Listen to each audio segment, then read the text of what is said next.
Welcome to the Rogue Entrepreneur, a workshop for builders, misfits, and dreamers. And this is our last, at least planned class in the series. We've done 10, 11, we've done 11 of them. There are 10 in the series, and then we did a Rogue workshop at the beginning, and then we did a weekend uh, program on Taylor Swift. And I've really enjoyed it, and I really appreciate all of you very, very much. It's our way of giving back and just trying to share some of the information, the knowledge, and the experience, that we've gained over the years from some of the finest educational institutions in the world, as well as from an awful lot of work experiences. So we're grateful that you're here. For this hour, it's going to be kind of a hodgepodge. I've basically tried to consolidate and compress what I believe would be the most important things that I could possibly share with somebody uh, around first principles, around the fundamentals of thinking things through, and trying to figure out what's really going on in the world these days. Because in order to be successful, we need to successfully operate in this environment, in this world, and it's tricky. It's not easy. I'll do a brief introduction of myself, even though I think most of you, if not all of you, know who I am, but we are recording. So there may be people who see this that have never seen any of the other programs. So I'm Stephen Klein, and I'm founder and CEO of Curiouser AI, which is my passion. It's my love. Been working on it pretty much 24/7 now for 3 years.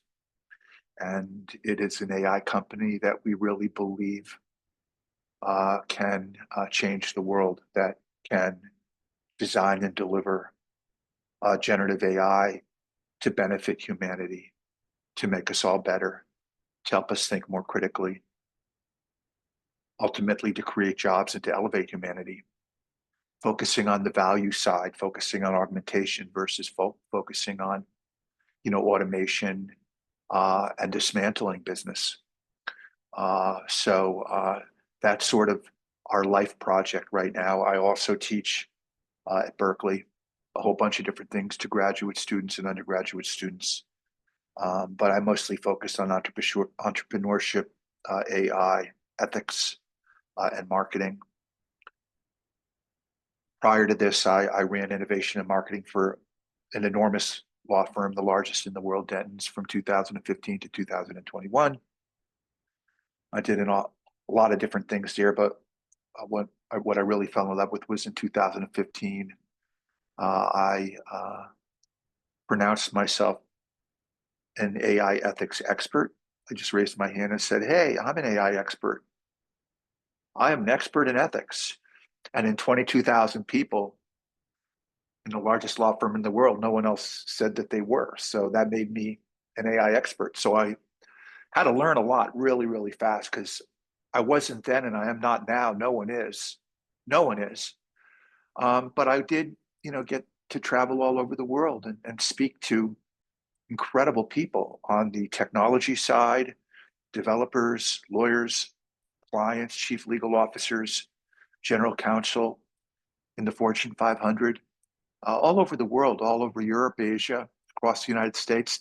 The American Bar Association actually offered lawyers credit in what was called the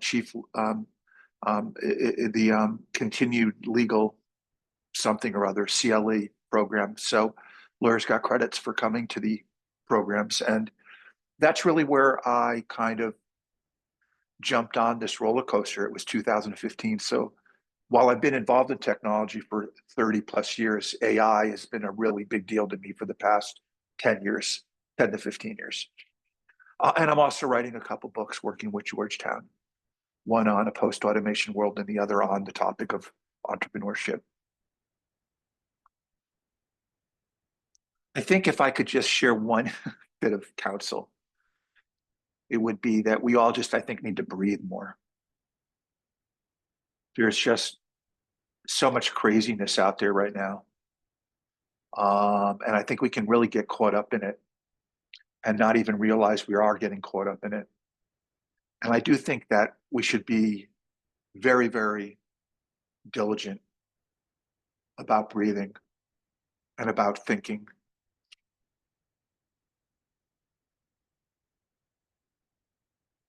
I think that thinking for yourself seems like it's a really obvious thing, but I think very, very few people are doing it.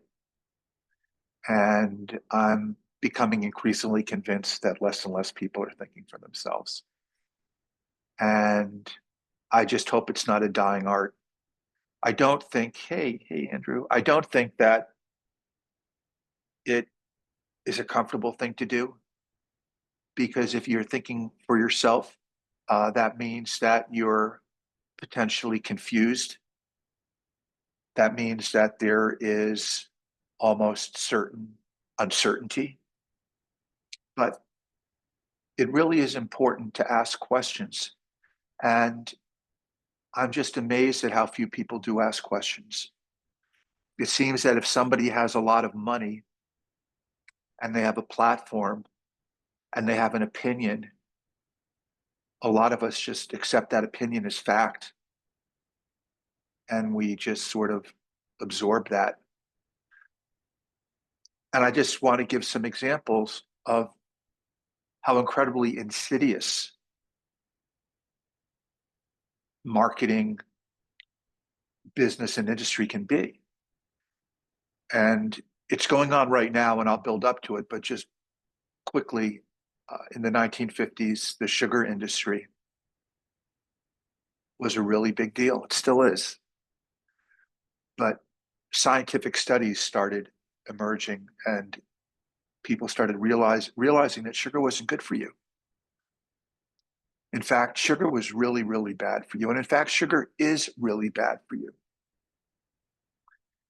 But the sugar industry went into panic mode because there were billions and billions of dollars on the line. And so what they did was they invented an ingenious playbook, which is still being used today by AI, which is that rather than just advertising that sugar is good for you, they'd prove that it was good for you. And the way they would prove that it was good for you is they would basically find credible institutions, medical institutions, universities, and they would sponsor research. And this research would then serve as the foundation for marketing campaigns. And it would look like it was absolutely real, but it wasn't. And these are the kinds of ads that they would run.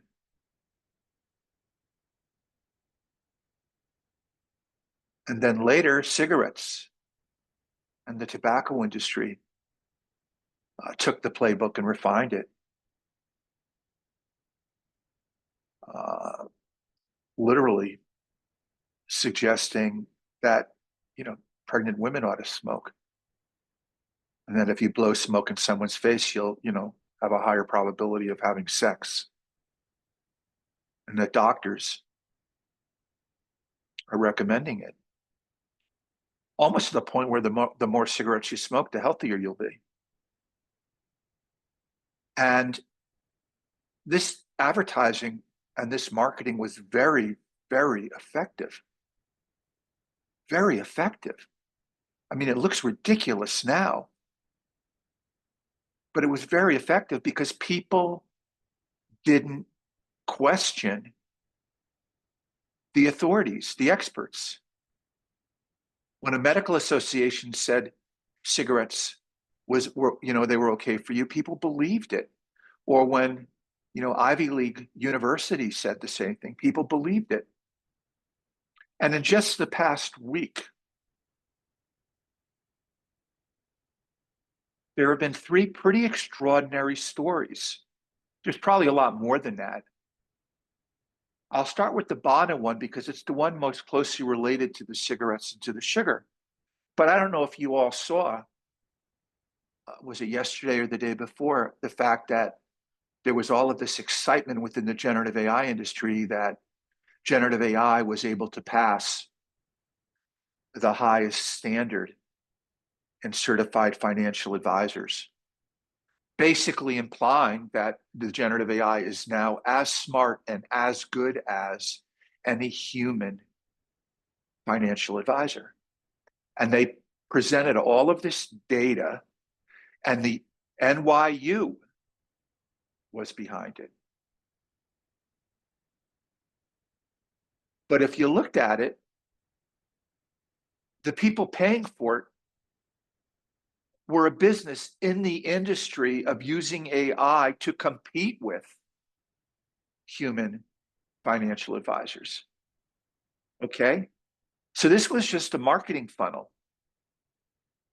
And NYU, you know what? God only knows why they get involved in this stuff. But if you go to Claude or Grok or GPT to some extent, and you drill down and ask to do deep research on all of the relationships that NYU has with the industry, you will not believe page after page of entanglement with lots of cash going back and forth. So this study was complete bullshit, complete bullshit. And LinkedIn has a journalistic component to the platform where they share news. And of course, their headline was generative AI scores, higher than certified. Of course, they just basically, their headline took something that was spurious and seemed real and made it real. This is a really interesting trend. This is kind of new. But NVIDIA and OpenAI announced in a press release that OpenAI was going to invest $100 billion in NVIDIA. First of all, they don't have that money. They're losing $83 million a day. Second of all, there wasn't even a legal agreement. I don't even know if there was a letter of intent. It was non-binding. And even if it happened, it wasn't even scheduled to maybe happen for over a year from now. But that's not how the press picked it up. The press basically announced OpenAI was investing $100 billion, which then gives the industry this sense of certainty, this sense of inevitability that drives the valuations and drives the theater. It's performance art. Oracle and OpenAI. Same thing. Same exact thing. These guys copied this exactly. This press release had so much influence that Oracle's stock jumped somewhere between 23% and 40%, and Larry Ellison became the wealthiest man in the world overnight because of this press release. This press release costs $1,000, give or take, to put over the wire.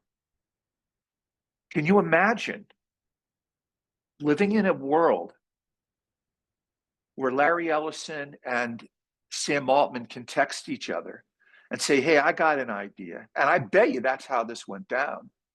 I've got an idea. Why don't I just say we're going to invest in you? It'll drive your business. It'll help me raise my next round. It'll cost us nothing. You put in $500. I'll put in $500. We'll put it out in a press release and the media will go wild. Great idea. Great idea. Whew, stock prices go up. So that's happening every day, and people actually believe it.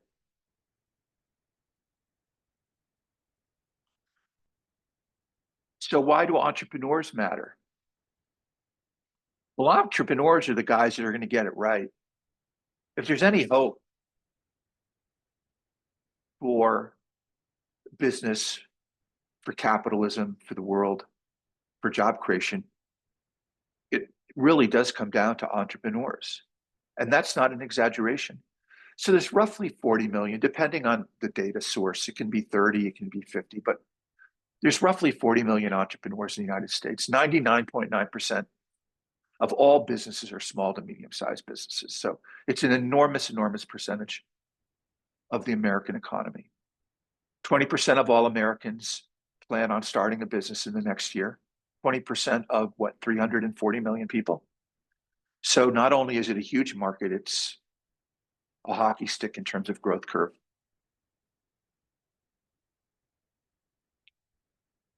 Forgive me, this data points, this is erroneous. This is true. 62.7% of all new jobs are created by entrepreneurs. I don't know if that's low or that's high. I think that's low. I think it's probably safe to say that the majority of jobs in the United States are created by entrepreneurs. But on average, 90% of these startups fail, which means that the 10% that succeed drive most of the job creation. And for every 1% we can improve that 10% probability of increased probability of success, we create an enormous amount of jobs, anywhere from 250,000 to 500,000 jobs. So entrepreneurship is and has always been the driver of human progress. It's that simple.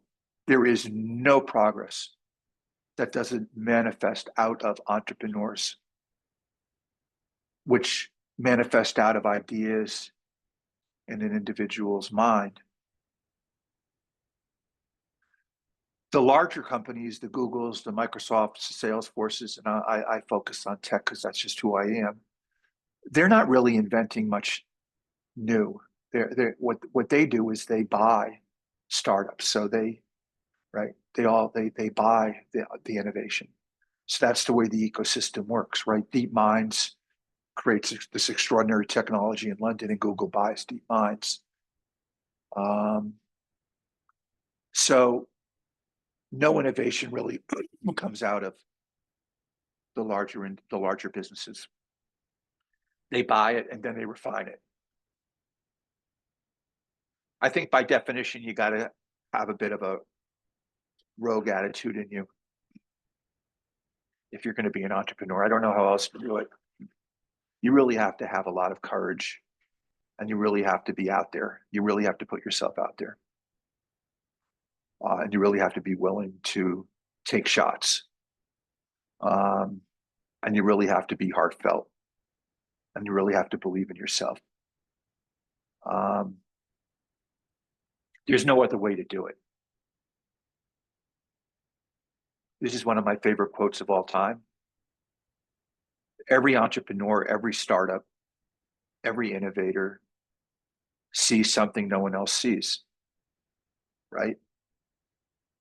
Think different, see different, believe different, behave different.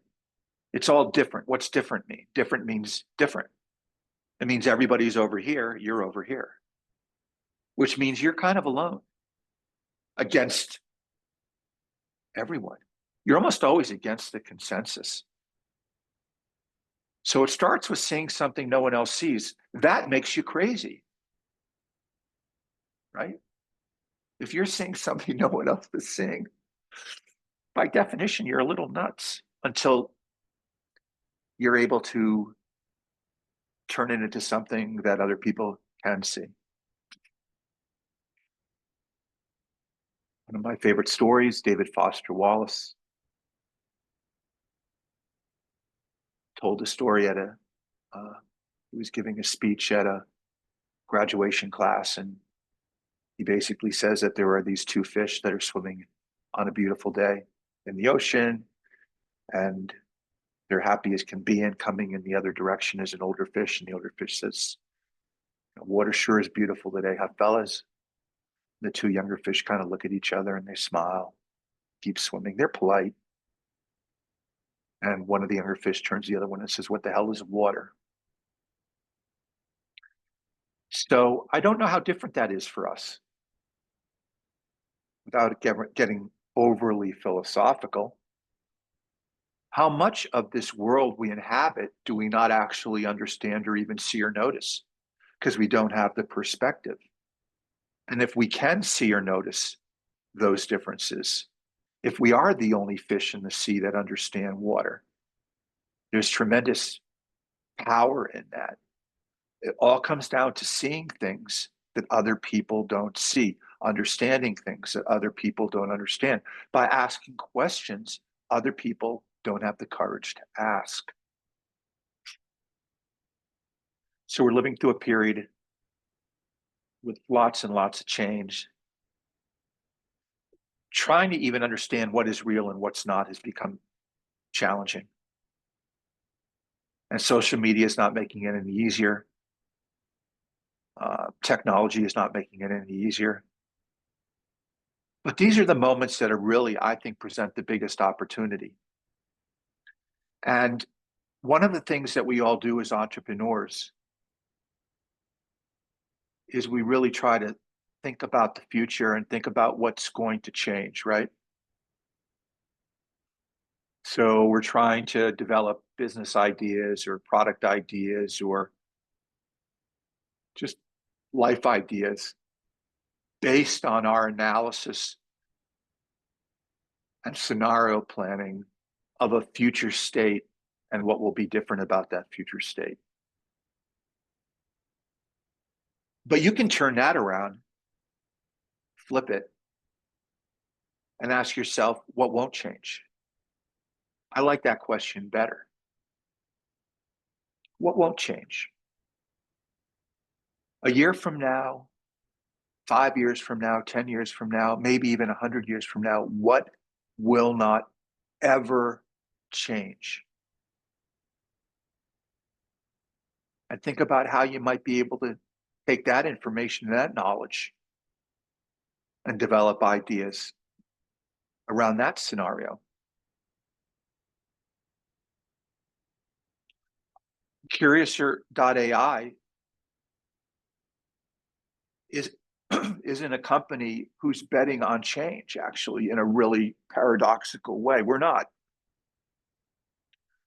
We're betting that there's always going to be a desire in people to want to think, that there is going to be a desire for people where there's going to be at least some of us who are going to want to make a difference. There's going to be some of us who are going to want to try hard as hell to do something and not necessarily just conform. And if in fact you assume that's true, it may not be. I assume it's true. I'm betting everything on it. I'm betting everything on the fact that there will be people a year from now, 5 years from now, or 10 years from now, who are still really going to want to be thinking differently, doing different things, thinking for themselves, and taking on the status quo. And so then the question becomes, how do you build technologies and tools to help them do that? Fundamental question that drives innovation is why. Why does what we do matter? It's not a silly question. You'd be amazed at how many people won't be able to answer the question if you ask them. If you meet somebody in a Starbucks and you just start talking to them, and you're having a cup of coffee with them, and you ask them, "What do you do?" They'll tell you what they do. I work for, I work for Google, and I'm an engineer. And if you ask them a little bit more, they'll say, yeah, I'm specifically working and trying to refine search and integrate search into AI, blah, blah, blah. But if you ask them, well, why are you doing that? Oftentimes they'll get stumped.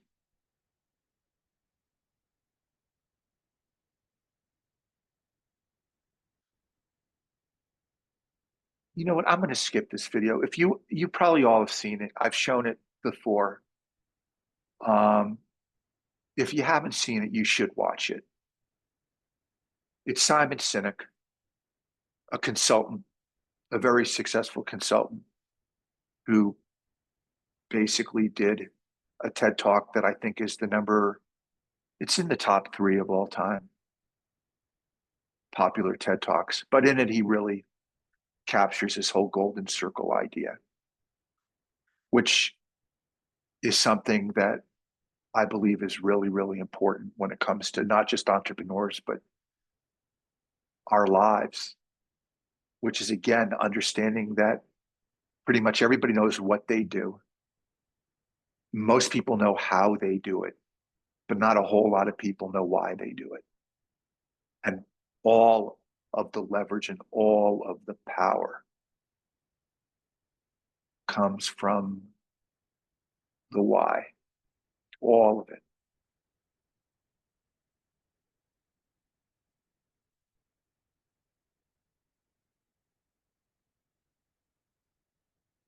One of Curiouser AI's origin stories was me back many years ago, sitting in a class in grad school, being overwhelmed by a course that I just couldn't understand at all, technology operations. I mean it.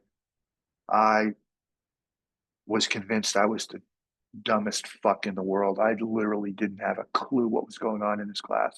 Not a clue. It's humiliating. I just sat there dreading that I would get called on and found out.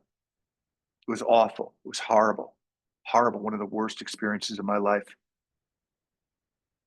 But I was struggling with, I knew I wasn't stupid. I mean, I'm at Harvard. I was successful. I'm not an idiot, but like, why am I so stupid? And that's when the professor, he was Japanese, his name was Kaz, started talking about Toyota and started talking about the 5 whys. And that's when the light bulb went off.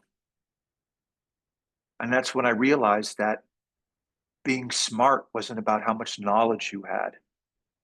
Being smart was how well you understood how to think. And that's when I realized in an epiphany that thinking was a craft, like carpentry, like engineering, like plumbing, like surgery. It was a craft that required practice. Practice. Just because you're smart doesn't mean you can think. And you don't have to be the sharpest knife in the drawer to be a very good thinker. And the fundamental framework of thinking is asking why and going deeper and deeper and deeper and deeper until you hit rock bed, which you can call first principles, you can call it root cause, you can call it your why. Steve Jobs called it the soul of an idea, the soul of a brand. He believed Apple had a soul. That was its North Star.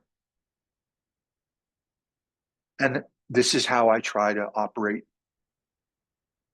my life and my business as best as I can, using this understanding that thinking is what matters. And it's a never-ending battle. You're constantly asking questions. You're constantly raking leaves on a windy day over and over and over again, over and over and over again. It's a lot of hard work getting the first principles. It's not easy.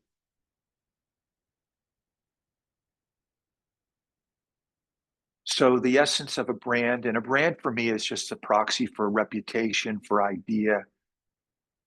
It's an easy way. You say, what is your brand? But that's the same thing as saying, what is your reputation? That's the same thing as saying who you are. That's the same thing as saying what you are. That's the same thing as saying why you are, right?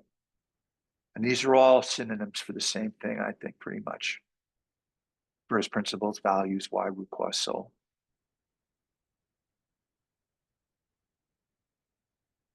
My favorite commercial in the world. Today we celebrate the first glorious anniversary of the information purification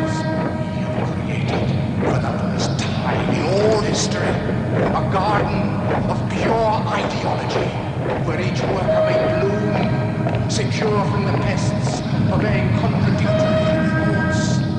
Our unification of thoughts is more powerful a weapon than any fleet or army on earth. We are one people, with one will, one resolve, one cause. Our enemies shall talk themselves to death, and we will bury them with their own confusion. We shall prevail. On January 24th, Apple Computer will introduce Mac. See, we don't want to be those guys, do we? We don't want to be those guys. We want to be her.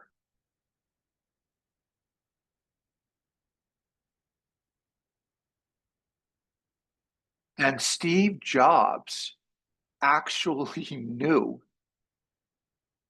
that his business, his why, was to help the world not be these guys.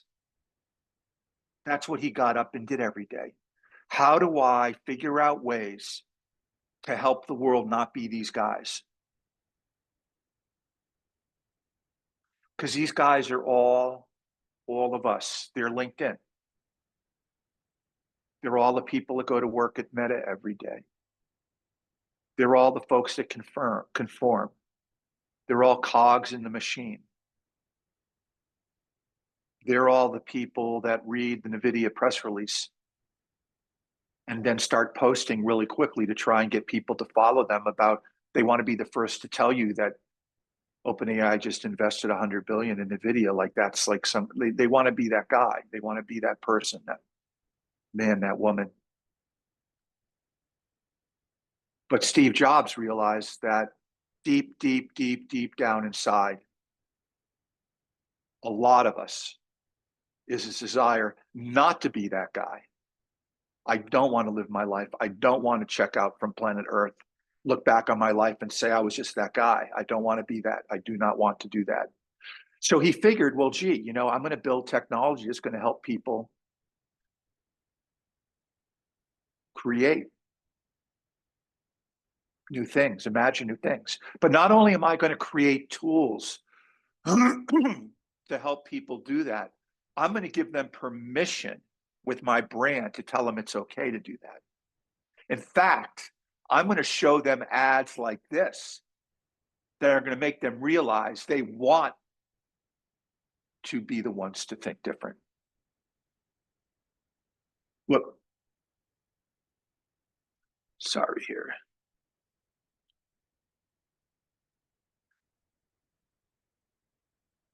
So Steve Jobs didn't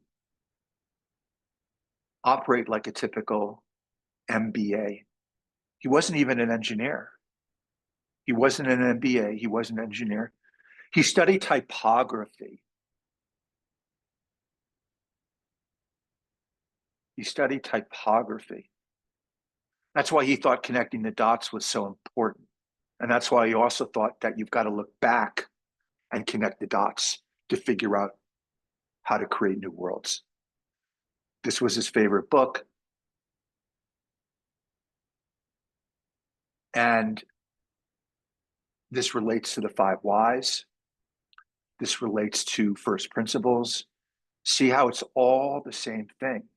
It's all about thinking really deeply. He said think different, but he could have said think deep.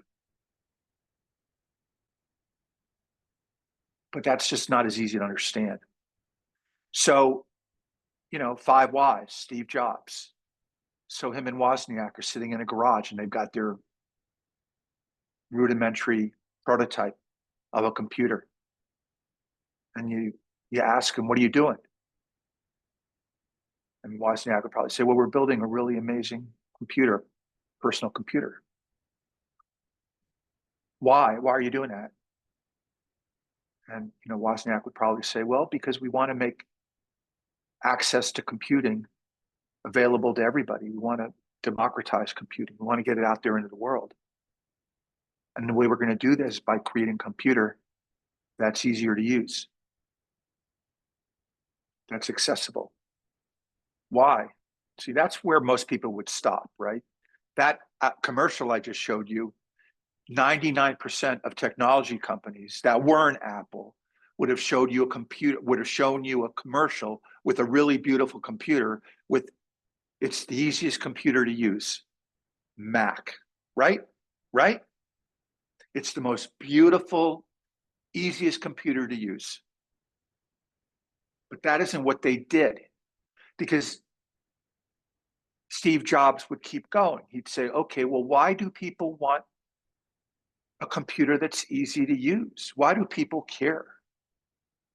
And the answer, if you struggle for a while, is, well, maybe people want to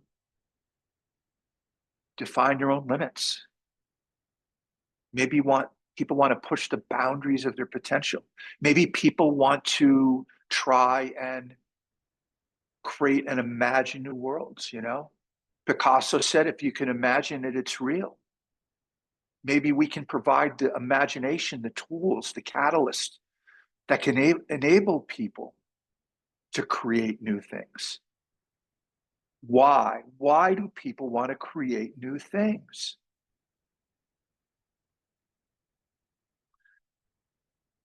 I think it's innately in us to try and make a difference.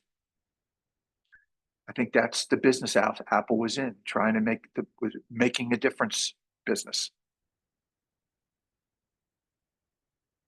And that's the power. Nike, same thing. Never sold shoes, sold human flight, sold aspiration. Starbucks never sold coffee. They sold community, a place to go. Although they're dying right now, it's really pissing me off. That CEO is destroying this company. They just announced a major layoff. They're shutting down a bunch of stores. I posted about this a month ago that this was going to happen. It's clear as day this guy's going to lose his job. This guy's a complete dick. He's just trying to make as much short-term cash on stock price as he can. He's destroying the company, he's destroying the brand.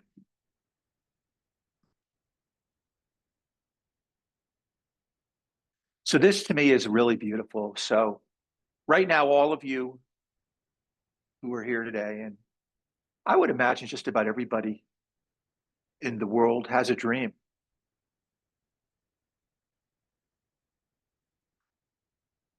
And it's amorphous, it's inchoate, it's a nascent, rudimentary, fuzzy idea.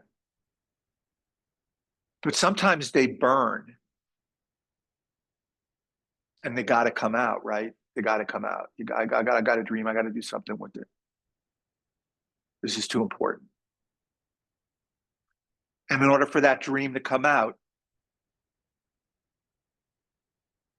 it has to become a story. Or else nobody's going to understand, care about, relate to your dream. Call it an idea if you want, or a concept. It doesn't matter, but it's all the same. So this is where the rubber really meets the road in entrepreneurship. Most people don't realize that. This was initially the reason that Curious Show was started, was to help entrepreneurs tell their story. Because if you can take this dream, let's call it a business idea, and you can't articulate it in a way that goes beyond the what and the how, but to the why, and create a story, you're not going to attract resources. You're not going to get anyone to listen to you. Your mother's not going to understand what the hell you're talking about. You won't be able to attract people to come work with you. You won't be able to attract capital. People won't want to give you money because they won't believe in it. You have to tell the story. And the product and the story are two sides of the same coin. You know, people will say the story is more important than the product's more important than the story. That's a fool's errand. They're both equally important. The product is proof of the story. And then ultimately there's impact. But I think about this as literally, this is an innovation supply chain.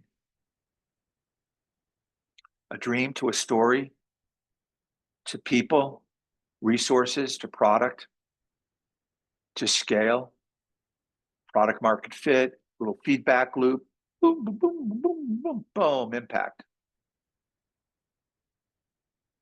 Steve Jobs knew what he was talking about. Sam Altman's an amazing storyteller.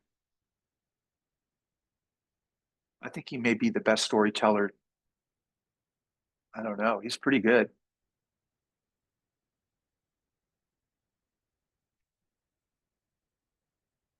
This is the part about being an entrepreneur that's very painful, very difficult, but it's never easy. No matter how brilliant. In fact, the better your idea, the harder it is to bring it out into the world. Sam Altman did one.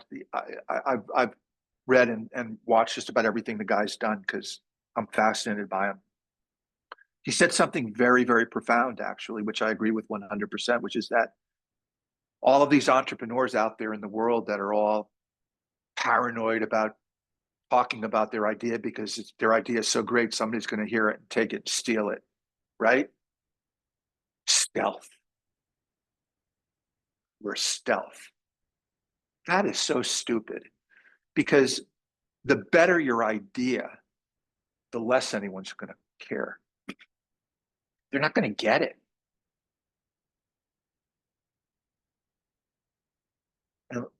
You got to force it.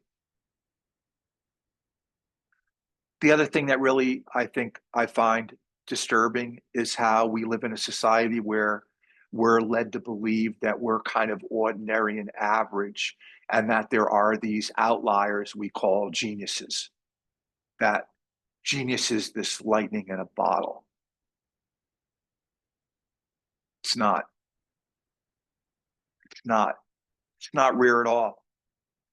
We've been conditioned to believe it's rare because companies, businesses, factories operate more efficiently when people are more of the cog in the process. But at the end of the day, we're all brilliant in our own ways. And, NASA did a study that showed that kids are essentially geniuses, but we lose it as we get older. We all know why. The world just kicks the shit out of us. We stop asking questions. That's essentially it. We just stop asking questions because asking questions is it's exhausting. Kids have energy. Asking the same question over and over again, asking why over and over again is exhausting and it's annoying. Most geniuses, most entrepreneurs are really annoying. And then Yale did a study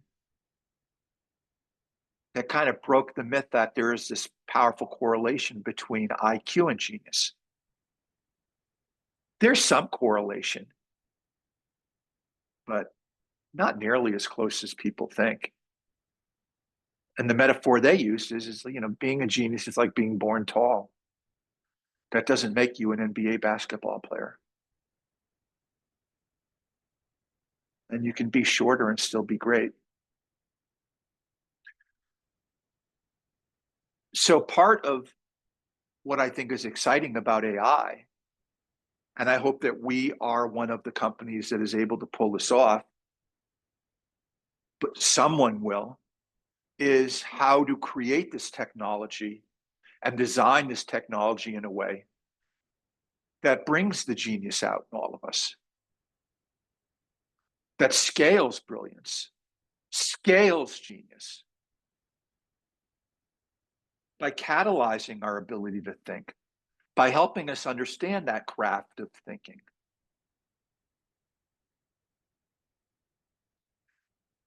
Some ideas that we've covered before: decision-making. Yogi Berra, when you come to a fork in the road, take it. I love that. That's how most of us make decisions. We're like prodding along, do.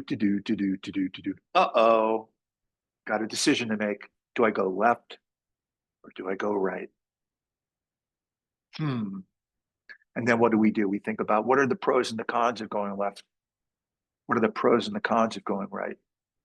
And if we're sophisticated, we can attach expected monetary values and multiply by degree probabilities of confidence, prune back to scenarios, and actually quantify the choices. But it's all about being here in time going forward into the future. But then there's the way of looking back, which I find much more extraordinary. Had I thought about Curiouser 3 years ago, 3.5 years ago, and had I applied all of what I had learned as an MBA to the decision-making process, I never would have done it. It's a fool's errand. It's just dumb. Very, very low probability of success. An extraordinarily brutal, brutal existence. Not a whole lot of sleep. There are a lot of other things, you could do, but if I practice Schopenhauer's telescope or what Jeff Bezos called the regret minimization framework as a decision-making analytical tool, and I put myself out into the future, which in this particular case, I put myself on my deathbed. That may sound macabre, but it's not. It's the best advisor you will ever have, your best friend, the one who will give you all of the best straight up advice is death. Because what it will do is it will basically force you to make decisions. So in this case, for me, Curiouser, I have, 10 minutes left to live. And I'm looking back 30 years into the past. And I'm looking at myself trying to make a decision about Curiouser. I'm 30 years younger. And I put myself in that position of being at the end. And I say to myself, well, what would you regret the least? If you do it and you succeed, you obviously won't regret it. If you do it and you fail, will you regret it? If you do it and you fail, will you regret it more than if you don't do it? You never know if you'd succeed or fail. Boom. Easy peasy. Got to do it, or I'll regret the rest of my life not trying. Correlation versus causality. This is a bee in my bonnet because all you do is see research out there in the world that takes various degrees of correlation and then implies causality, and it's not that way at all. So we don't have time to go into it, but just understand that just because two things correlate or move together through time doesn't mean one causes the other. Okay, in a class in the past, I showed the fact that ice cream sales go up when the murder rate goes up. You can show a correlation of ice cream sales and murder, crime. So, you're a dum-dum. You can immediately jump to the conclusion that, well, gee, ice cream sales causes murder. That's insane. Got to try and eliminate ice cream. Make the world a better place. But that correlation is spurious because the correlation is real. The causality is spurious because there's always other factors, right? Ice cream sales go up when it's really, really hot. When it's really, really hot, people are in worse moods. Heat could be the causality. Or depression. When people are really, really depressed, Sometimes we want to eat a pint of Ben and Jerry's ice cream. You know, I do. And when people are really, really depressed, maybe there's more of a likelihood of crime, killing. Could be depression that's the cause. Could be heat. The point is, correlation is hardly ever causality. And don't let people fool you. Look for it when you see research and you see studies. Opportunity cost. What's the cost of all the things you're not doing? Right? If you want to quit your job and go to school and people ask you what it's going to cost, you're going to say, well, it's going to cost me, that class is going to cost me $10,000 and I won't be able to work for 3 months. So the cost will be 10,000. But no, the cost would be the opportunity cost of going to the class, not working. The 3 months you'd lose. It's all the things you don't do that are really the cost in life, not the cost of the things you do. The real cost, the enormous, enormous invisible cost are all of those things you don't do, which are all those opportunities you miss. Confirmation bias. Almost every research study has some component of confirmation bias. People don't think anymore, they judge. I love this quote. There is a time in every man's education when he arrives at the conviction that envy is ignorance, that imitation is suicide, that he must take himself for better, for worse, as his portion. A man should learn to detect and watch that gleam of light which flashes across his mind from within, more than the luster of the firmament of bards and sages. Yet he dismisses without notice his thought, because it is his. In every work of genius, we recognize our own rejected thoughts. They come back to us with a certain alienated majesty. Almost every time you see a brilliant genius idea, a lot of the time it seems pretty obvious.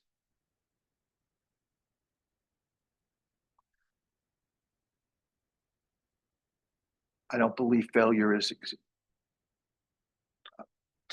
probably. Why don't I end on this story and then we just do questions? But there's a great story about this entrepreneur who decides he's going to build a rocket ship in his backyard because he wants to build a rocket. He wants to fly to the moon. And so every day he gets out there and he starts hammering away and he's building this rocket ship, convinced he's going to be successful. And his neighbors, a metaphor for the market, start gathering around and laughing at him. And he becomes entertainment for the community. Look at that silly man. Look at that stupid man. Look at that dreamer. Look at that misfit. He thinks he can build a rocket and go to the moon. They mock him, they laugh at him. And one day he's ready, gets into his rocket, pushes the button, takes off, and then there's a malfunction and he crashes. But the force of the crash on the ground is he discovers oil. And he went into the oil business and became the wealthiest guy around as an oil tycoon. What is the moral of the story? The moral of the story is if you believe in something and you push it hard enough against all odds, no matter what other people think, you will very rarely end up where you think you'll end up, but you'll end up somewhere great. As long as you just keep going and you don't stop. And that concludes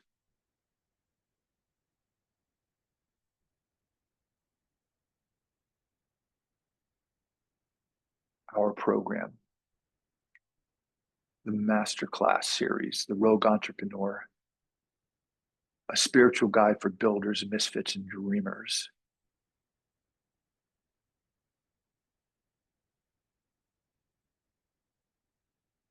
You got to be all three, a builder, a misfit, and a dreamer, I think.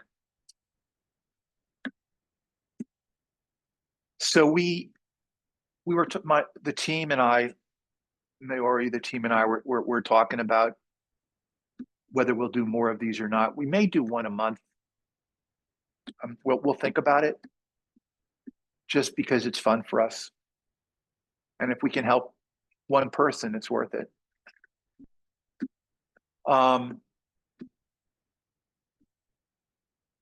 We're holding a webinar. We're holding a webinar, but it's not a master class. It's more of a crowdfunding pitch for Curiouser. Curiouser.ai is raising capital right now. We're trying something new. We're trying to crowdfund 2 to 3 million on WeFunder, and so we've soft launched privately. Had some amazing results, quite frankly. So we're going out to our community to see if we can't get our community, our customers, our cause, and capital all aligned in a singularity, and see if we can't do something different and avoid having to take institutional capital from Silicon Valley. But I think that's a webinar next. That's what we're going to be doing next Thursday, but that's not this. That's different. But anyway, that's it.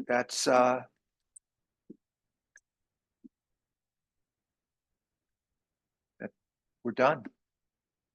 Our business is done here. I love you guys for being here. Any questions?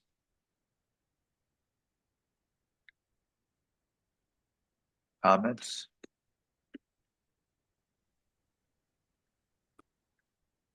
Stephen, I have a question. Hi. Hi. Hi. Good. Yeah, my question is, with the whys, I've thought there are possibly two aspects to why. There's a selfish why as to, the reasons for doing it yourself. And then there's the generous why for doing it for other people or the wider community. Do you think that makes a difference to the why, or?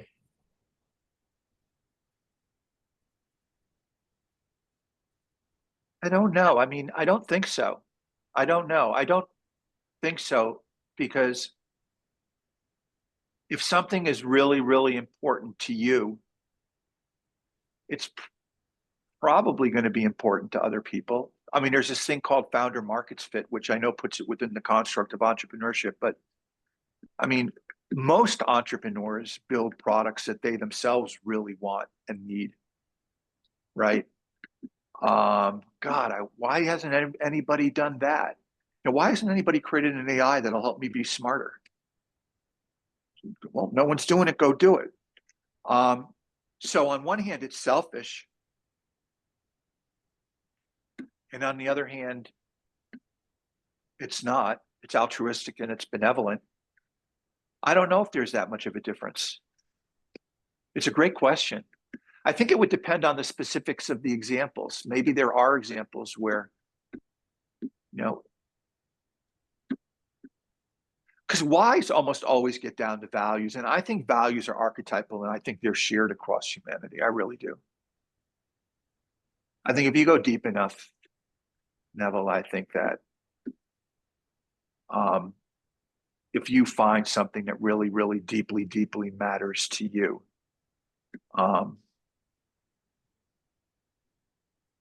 then it probably matters to other people.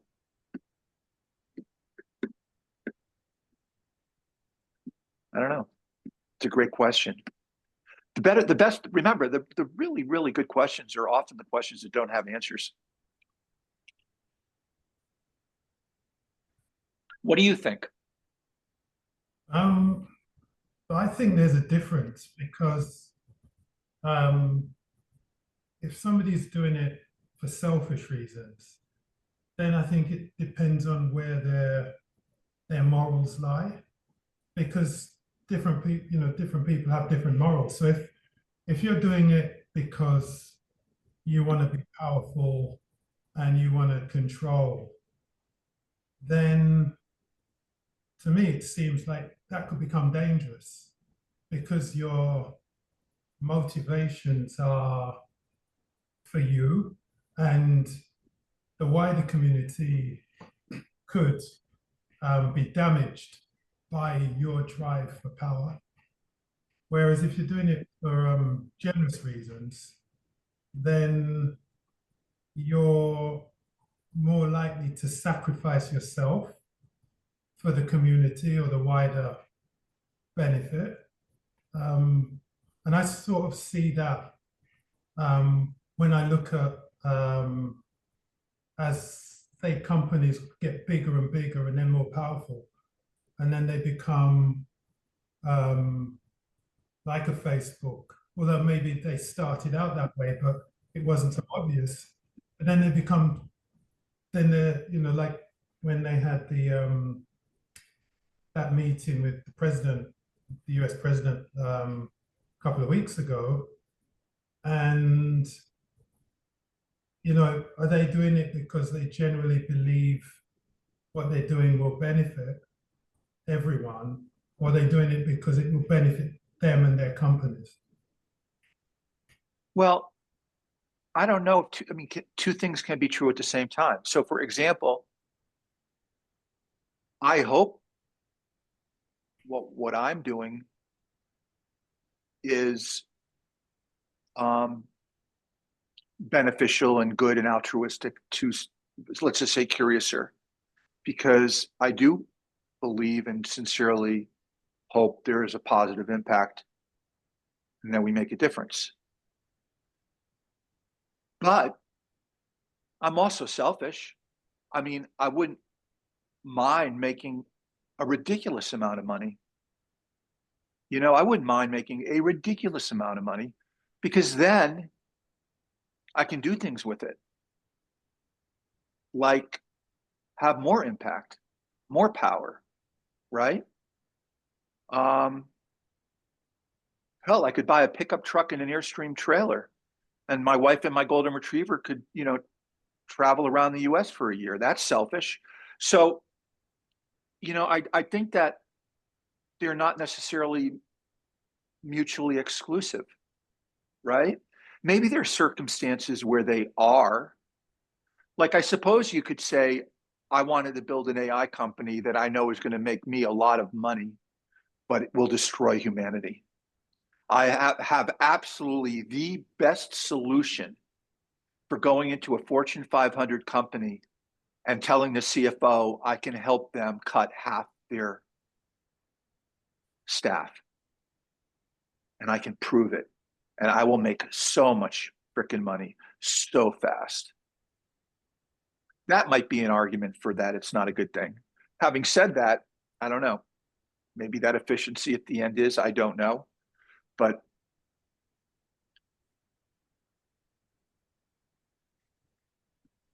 I don't know. I put myself in Mark Zuckerberg's shoes and I asked myself, those glasses he's launching, what's today's date? In 5 days, I think they're launched. Those new glasses, right? I mean, I can't help but think they're pure evil. Honest to God. I can't see a single reason why he would spend all of that money to create a technology that is stealth. The whole point was that it was stealth. He put all of his R&D into making the glasses look like they were not normal glasses. Even the light when the video is being recorded is so faint that if you're outside, no one will see it. So maybe that's his why is something different than, I don't know. Or he has maybe he thinks that, in the end, it's going to benefit humanity. He's democratizing video making. I don't know.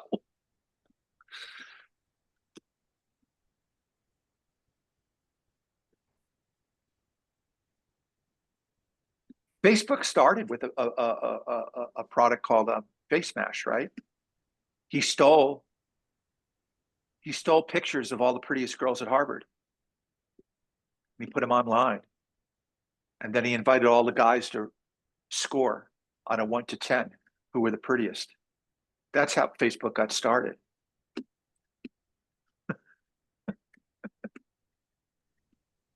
Yeah. Couldn't make this shit up.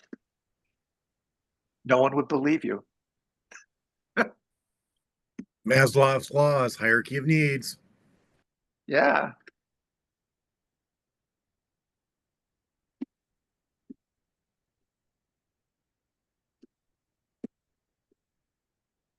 Well, dear people, we'll do this again. We'll definitely do this again, probably a month from now. And wish you all the best. We all know how to stay in touch with each other on LinkedIn, and everybody's got everybody's emails.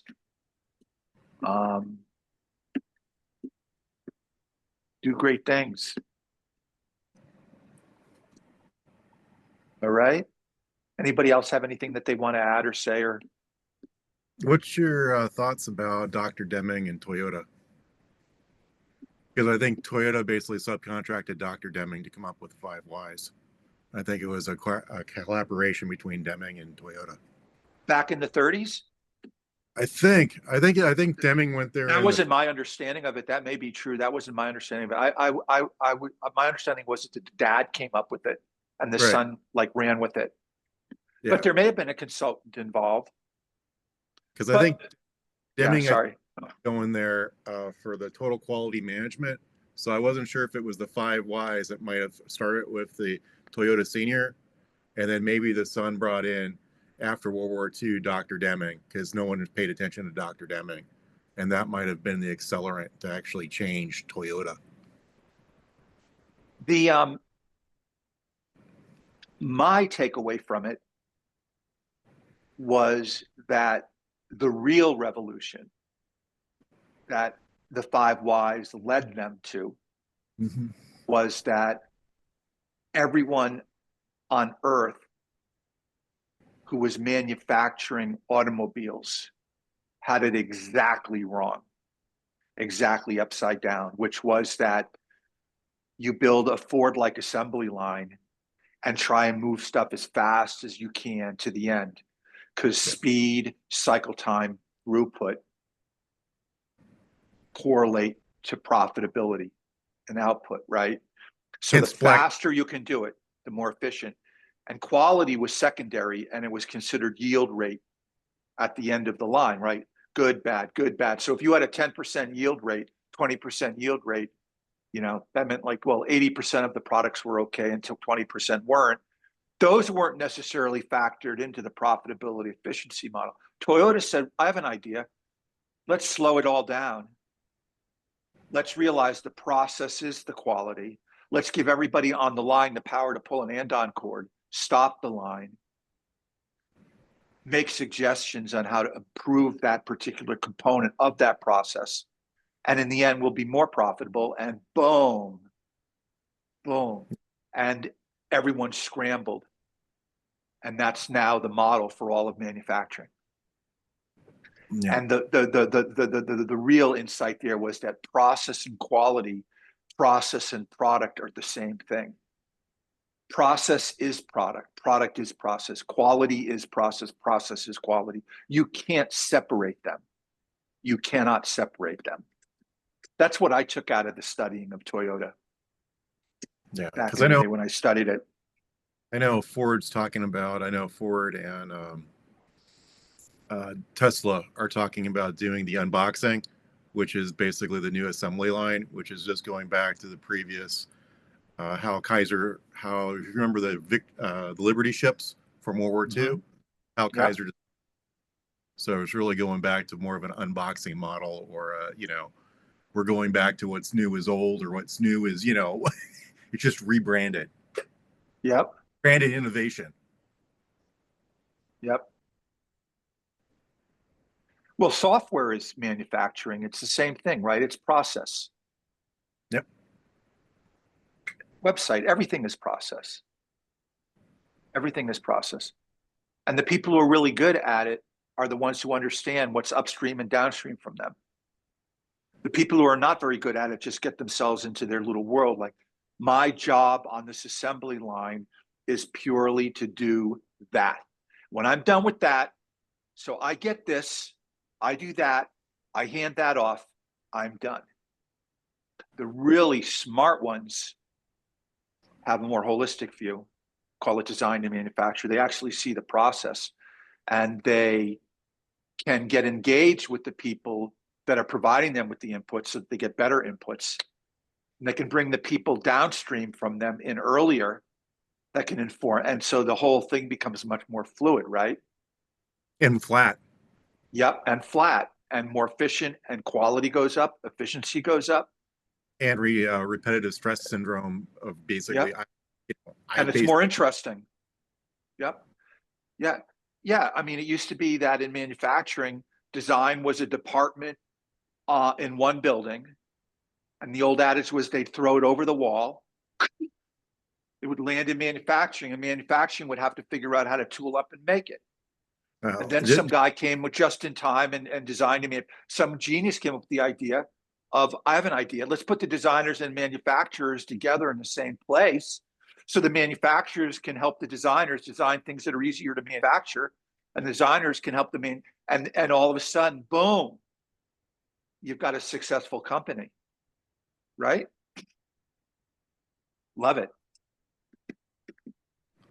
I think the death knell of American manufacturing was the Jack Welch effect, because all of his disciples went everywhere. And you see Boeing, and you've seen that at GE, and God only knows where else. I mean, Boeing is basically a poster child, because the CEO went to whatever, DC, and they left Seattle.